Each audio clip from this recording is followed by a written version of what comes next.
Hi everyone and welcome. I'm down here in my wormery. All these trays have worms in them, that's why I call it my wormery. And I've got a couple trays that I wanted to check in on today. They're the ones that are up here on the top right, these two trays. The worms that populate this tray right here are European night crawlers. I abbreviate that by calling them ENCs.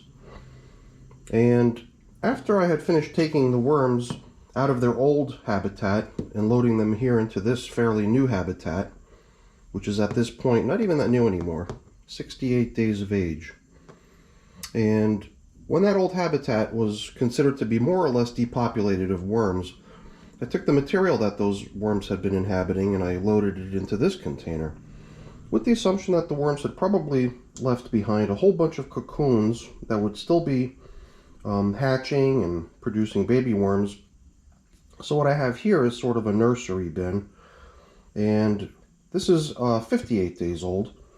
So 68 days old, 58 days old. 58 days is usually a fairly good amount of time to allow for worm cocoons to hatch.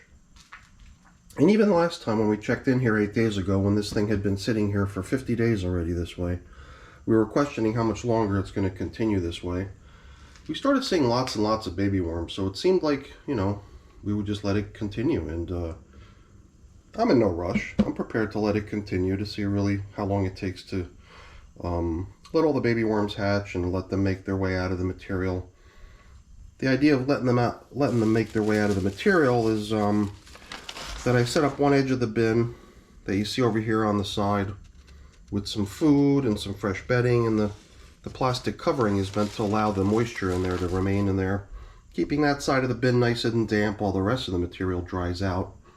And the dry material theoretically will kind of repel the worms and force them to go looking for a better place to be.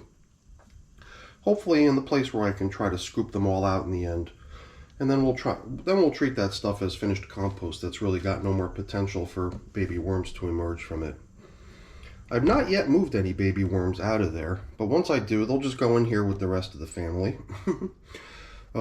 This system here, it's just a regular worm bin. It's getting feedings on a fairly regular basis, but the one thing I've had issues with in this bin is mites. And when I peeked in here earlier, I noticed a whole bunch of little tiny white specks along the edge of the bin over here. I'm not sure if they're visible. I also noticed a lot of little white specks littering the top of the plastic last time I was in here too. So I'm just kind of getting this feeling like I'm possibly losing the fight against these mites. I mean, this looks like a far greater concentration of mites than we had in here last time. I've been using this material known as NEEM cake to try to combat the mites, but I don't really know how much traction I'm getting. In fact, I do feel like I'm kind of losing ground against the mites here, but whatever. We're going to do what I did last week, which is come in here, see how the worm nursery is progressing. And then my only other objective was to give this bin some food too. So let's get these systems out onto the bench and see how things are progressing in them. I'm starting down here in the nursery bin, and it's a little different from what I've done in the past, where I allow for some activity of worms moving out, do periodic haul outs of the worms that have gathered, and then let the process continue and do other haul outs later. Here I've kind of opted for the alternative of just letting the entire migration go down in one felt swoop and then reserve the haul out until the very end. The first thing I noticed down here was when I opened up the bin, it did seem like there was a great deal of mite activity right here. And these mites, I think, are a different type of mite from what we noticed in the other bin. In the other bin, it was a lot of little white specks, and those white specks are a type of mite that is very slow moving. And the ones I think I'm seeing here are a type of mite that is actually a really fast moving mite. I'm trying to figure out, what happened here? It looks like a centipede This looks like the remains of a centipede. So I would imagine that a centipede made its way in here. Maybe it was sickly or something and it died here in the bin. And the mites are doing what they do. They're kind of the cleanup crew, and they're doing away with the remains of that centipede. Huh. It also makes me wonder if the centipede could have potentially, been killed by the mites. Could it have come in here looking for some sort of food scraps and then got attacked by all those mites? And I don't know. I'd like to think that it just sort of perished in here for some other reason, and then the mites are just doing what they do, which is cleaning up the remains of any dead creatures.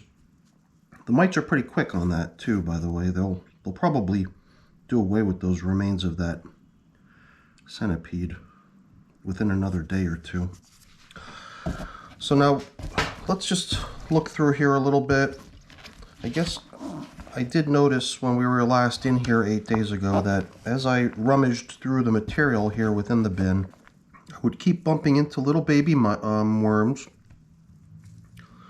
Every time I would find a baby worm, I would just position it over here on this edge of the bin, which is where I want them to eventually all end up anyway. And I was actually a little bit surprised at how many I found. So many of them, little really itsy bitsy tiny baby worms. And it felt like I was taking a good amount of time picking them out, moving them over. And I believe, like, for example, here too, very, very tiny little baby worm. Still has quite a way to go in order to make its way into the feeding area where I'm trying to attract them all into. And right down here next to where I found that first one is another one. And they're so small, it's easy enough to just miss them. I guess if you were to sort of till the material up a little bit and then wait, you'd probably start to be able to observe them starting to squirm and move a little bit. And the other thing is just so many mites. I'm starting to feel a little bit like rather than buying the neem seed meal, the neem cake, I feel like I should have probably gone with the neem oil. And I mean, I did originally start with the neem oil, but I purchased a type that's not effective for this particular type of use. I just went to my home improvement store and found neem oil on the shelf. It was the only type they had. So I bought it home, but then I believe the difference between what I bought and the stuff that really does have an effect on wiping out mites is that the stuff that you need to buy is the cold pressed type. And whatever I purchased apparently is not that. And there again, I don't think I came to that realization on my own. I think it was with the help of my viewers that I came to that realization. Because then later on, I start hearing from other viewers how, yeah, I took the approach of trying the neem seed oil, and then within days I was observing a difference, and within no time I was almost completely free of mites, and kind of makes me a little bit jealous, but I'm also very happy for those people. And I'm a little bit happy for myself too, knowing that I've got another option to take, another possible method to try to see if I could someday be free of mites. Because I gotta admit, I'm growing a little weary of the whole mite situation. I've been at it for, I don't even remember how long now. I mean, we're in June now, and I believe it was somewhere around October or November when I first started really noticing a huge number of mites beginning to appear in my systems. It was at that time I started trying all kinds of different techniques to attempt reducing their numbers. I went from trying to bait the mites out of my system and just remove them manually to trying to dry the systems to reduce their numbers, to using pH balancing materials, such as lime, dolomite lime. I tried the neem oil. I'm using the neem cake these days. I also think that the diatomaceous earth might have had some positive effects too in one of the systems where I used the stuff. But I think the only reason I wanted to pick through here was to see if I can kind of come to the same determination that I did last week, which was whether or not more time is needed. And I think just the presence of the baby worms that we've already observed, I think that tells us that a little bit more time is needed to really allow the last of the baby worms to make their way out of this stuff. And I can only hope that it's getting dry enough over time that the baby worms will want to try to find themselves a more damp and comfortable place to be. So I'm going to give this more time, and then all these little baby worms that we're spotting everywhere within the material will hopefully start to make their way over into the collection area. I believe that this bin might possibly be the longest period of time that I've ever allowed for this process to play out. And, you know, that process is what I've been explaining here, which is just giving the cocoons themselves time to hatch, giving the baby worms a little bit of time to grow in size enough to become mobile, that they start working their way around the bin, and then hopefully in time finding their way into the collection area. And I guess stacking the deck in such a way that it helps promote that activity. The only thing I've got going on to make that happen is ongoing drying of the material out here within the finished compost, and plastic to cover up the material where I've been feeding to allow the moisture to stay. And I still definitely continue to come across cocoons that look like they might not even have hatched yet. So I don't know. We'll see how this goes. But since other people in my comments of my videos have suggested that these baby worms have a voracious appetite, which kind of makes sense because they've got to grow from being small to being big, and that what just made me question whether the feeding that I applied last week, which wasn't all that much, whether it's still holding up or do I need to replenish the food in here. So why don't we just take a quick peek at how the food that I put in here a week ago is holding up. And if more is needed, then I'll give them more. It's for that reason I didn't come down here prepared with food. I figured I'd check the food supply in here first. If more is needed, then I'll come down here with enough to not only feed the adult worms in the other container, but we'll also bring down enough to put some in here as well. Yeah, this just tells me that there might still be many more cocoons floating around in the system that have yet to hatch. Alright, let's take a look-see at how things are holding up here as far as the food supply. These are some chunks of banana peel. Appear to be holding up pretty good because they're pretty decent in size still. There's also some other stuff in here that I put in here, something green. I don't know what it was, I can't recall. And the food is definitely kind of turning to mush at this point. And there's enough of it that makes me think that I don't really need to replenish the food supply. So I think we can let it ride. My only thought in here was that maybe I would just try to beef up the supply of bedding. Even if the food is sufficient still, I don't want to neglect the bedding situation in here.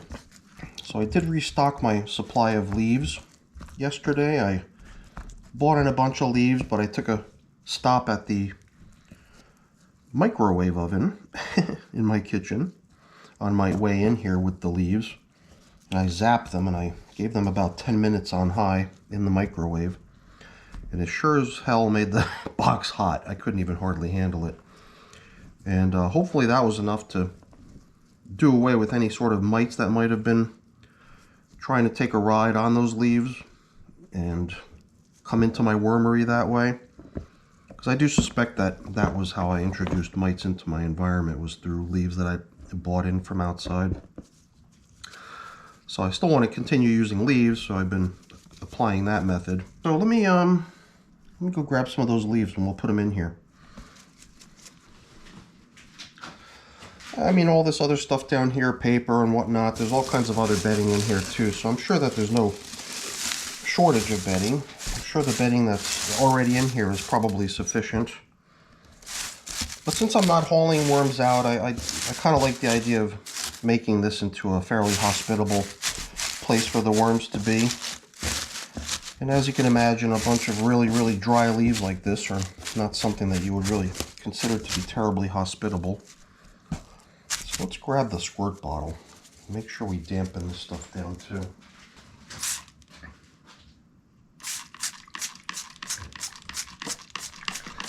I guess while I'm at it, I can spray a little bit of dampness onto the rest of the stuff that makes up this feeding area.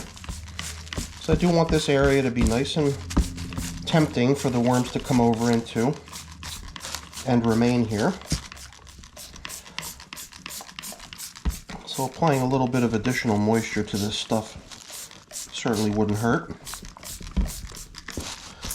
I'm also not opposed to increasing the size of the space too, because as these babies all grow and their numbers increase, you know, it doesn't hurt to give them a little bit more room to be in. I'm wondering if perhaps another handful of leaves wouldn't hurt. I'm going pretty generous on this moisture, as you can see.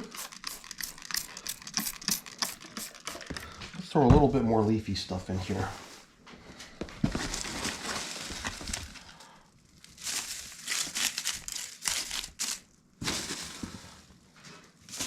I will not be trying to pick worms out of this stuff, so when it comes time to relocate the worms out of here, everything that's here in this feeding area will be extracted along with the worms and repositioned in their new home.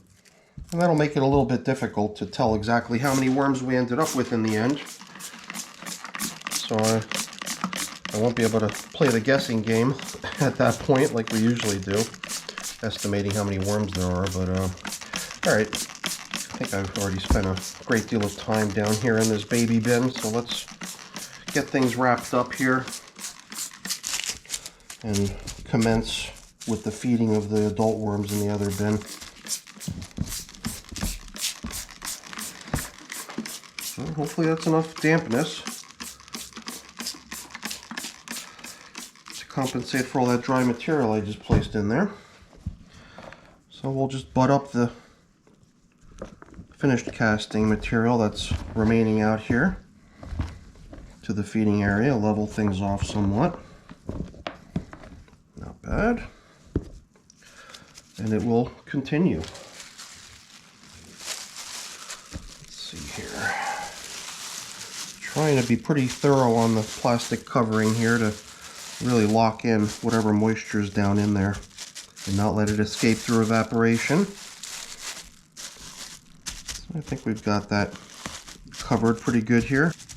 Even that dampness on the plastic tub will help the plastic bag adhere a little bit to the walls of the container. So let's get this back up on the shelf and bring over the regular adult worm bin. Now here in the adult bin, I definitely plan on adding a good amount of bedding, so I've got a bunch of leaves here that I want to include with the feeding. But before we do much here in the bin, I'm going to do what I've normally been doing lately to try to get a better sense of how many mites we've got in here. And that's shooting a little bit of time-lapse video, because since these are somewhat slow-moving mites, having the ability to observe them over time reveals their movement. And I'm most interested in seeing what we've got going on here, because there's just a huge mob of them over there. So I'm going to switch to time-lapse mode and we'll get a chance to see what we've really got going on in here a little bit easier.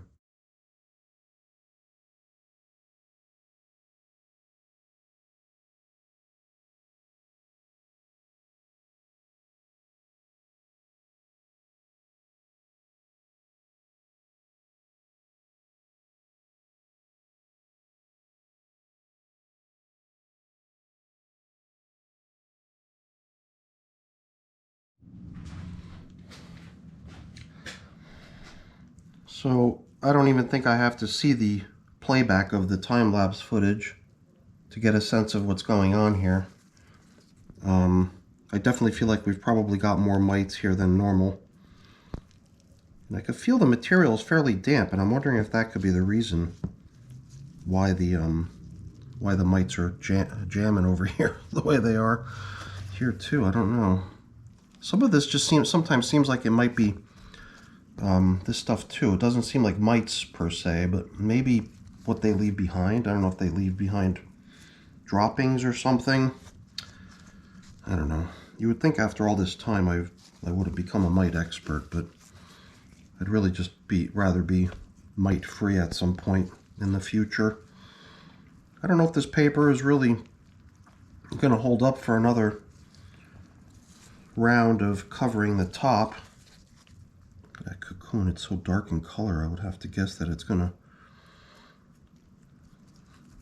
have babies emerging from it soon.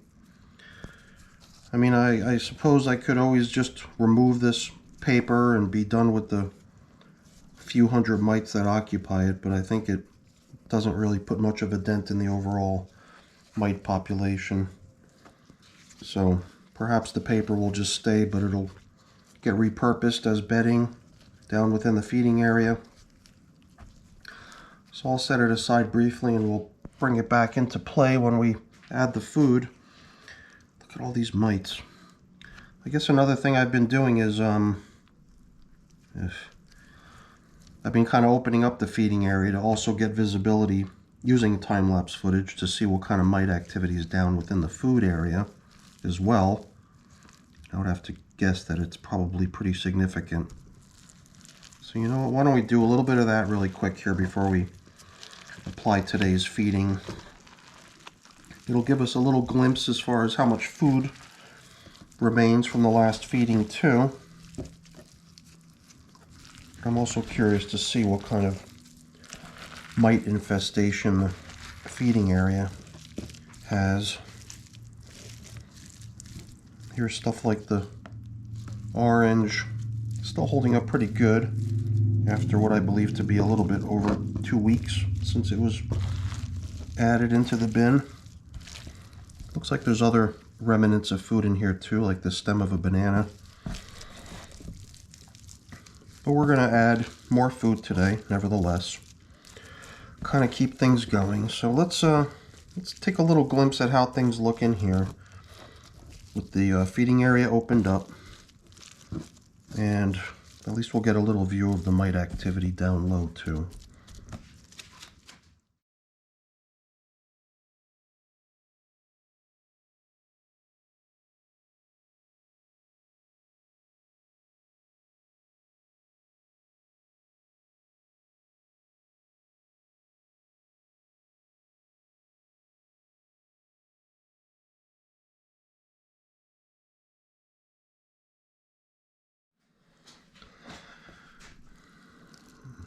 This material is just so darn wet. You know, I was thinking about adding some moisture to the leaves that I'm going to mix in here, but it almost seems like putting it in dry would probably be the better bet because it might suck up some of the moisture that's in this bin, which is clearly more than is needed. Just seems like I keep making the same mistake over and over again of allowing the material in my bins to get a little bit too damp and muddy and clumpy. So hopefully that pretty good portion of leafy material that I'm going to blend in here is going to help. So I'm just going to spread things out here and then drop in that whole amount of leaves and blend it in throughout the material, hopefully sucking up some of the moisture. But I'm going to see if I can separate some of these chunks of food that I encountered on the way in. There's clearly leftover food here from previous feedings. And at this point I think it's just going to sort of get blended in for the most part within the material. Every now and then though you kind of probe around and you find a pocket of food that the worms are really enjoying, and you can see that they're all gathering there. So let me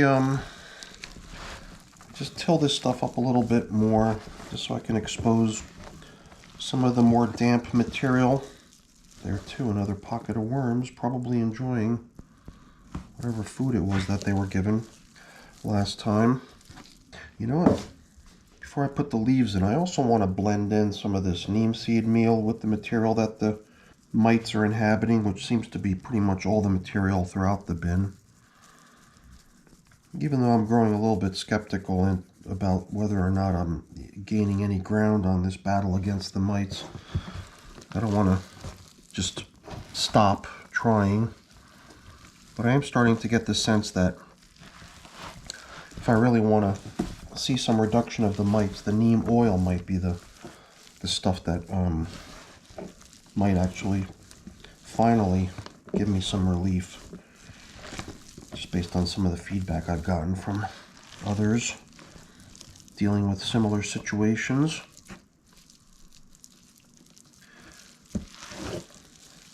So we've kind of blended in the neem seed meal. I think now we'll blend in this leafy material. Perhaps we'll leave a little bit after we see how this stuff blends in. I'd hate to think that I'm suddenly going to see all this material just become way too dry as a result of blending in this much dry material.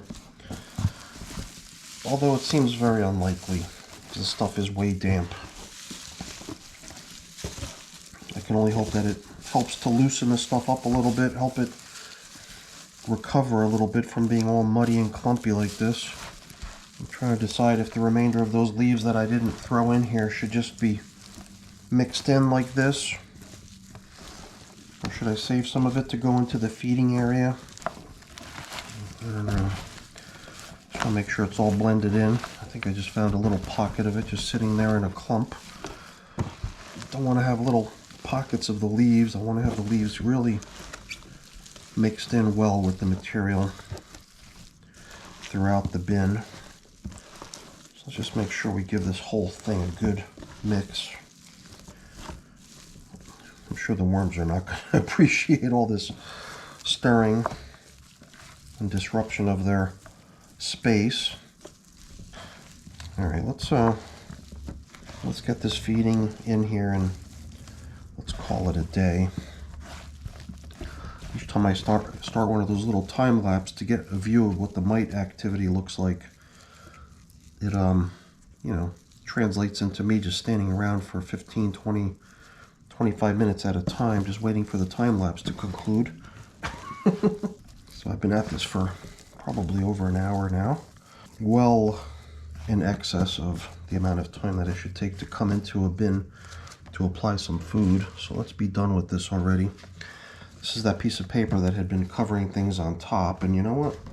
As long as I've got a little bit of leafy material, instead of allowing that paper just to mat up to the bottom of the bin, we'll place a little bit of dry leafy material right below it. This is all the food scraps that I collected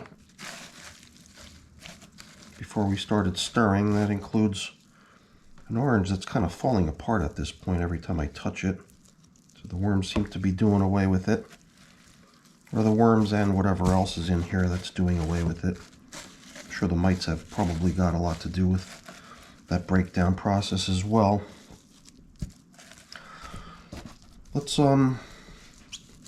Let's continue with the application of this neem seed meal, because when we cover up, all this stuff will get stirred up a little bit again. So we'll be able to blend it in even more at the end. Maybe I could just drop in a little bit more leafy material as a little bit more of a foundation to go beneath the food. So I've got a little bit more supplemental bedding there too as well, in the form of the coffee filter, as well as the coffee that's within it. So we have here a bunch of shredded carrot and some other stuff. I'm not even sure what all this stuff is. Here's like the butt end of maybe the head of cabbage or something. It appears to be another one. So it's a pretty decent feeding. It all looks like stuff that the worms are probably going to do away with pretty quickly. And to help them eat this stuff, we'll give them some crushed eggshell to serve as grit to go hand in hand with the food that they're getting. And let's not forget about the coffee. We'll spread that in over the food too.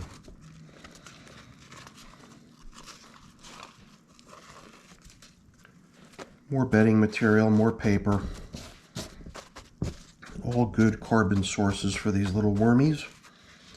So, seems like we're at the same time remedying my stinginess when it comes to the application of bedding in my bins. And obviously I think that that's probably one of the reasons everything has turned so muddy and clumpy in here. I think if I had been a little bit more attentive to the inclusion of bedding earlier on, then we could have possibly avoided the material getting this way. Well, we'll see if we can hopefully recover from this. I'm debating whether I, want to put that plastic covering back on top of this system, because besides dropping in a fair bit of dry material, which I think might help suck up some of the moisture in here, I've also got a new replacement piece of paper that we're going to top cover with, which is also dry, which might also have the potential to draw moisture out of the material. And I've also got a piece of cardboard that we could use as a replacement covering rather than the bubble wrap. And I guess it probably wouldn't hurt this bin to allow for the material in it to dry out a little bit. Not even sure how much the material down low would dry. It would probably really just be the top surface of the material that would have the ability to shed some of its moisture. The material that's down low is probably going to remain pretty much just as clumpy and damp as it is right now. Maybe not so much once the leaves start absorbing a little bit of the moisture, but I guess we'll see next time we're in here. So yeah, I think I will allow for some drying and swap out the plastic bubble wrap covering with just a piece of cardboard instead. And before we do that though, I've got a little leftover leafy material we'll also use as a little bit of top covering. Once again, stuff that's probably going to also absorb a little bit of moisture in the process. But at least it will help the paper to not stick to all that stuff that's right below it, maybe. So when will I ever learn? I've got to really figure out the fine points of managing the moisture in my bins. It does seem like it's an area that could certainly use some improvement. So that's where we stand now with my 68-day-old European nightcrawler system. I hope I can remedy the dryness, and I hope I can someday see fewer mites in here. But things drying out should also contribute to fewer mites, I hope, because a damp environment definitely contributes to outbreaks and mites, so it can only help. Alright everyone, that's it for today's video. Hopefully you enjoyed it. If you did, please remember to leave me a thumbs up. That's always really appreciated. If you haven't done so already, please also consider subscribing to the channel too. That's really appreciated as well. Alright everyone, have a great day. Bye now.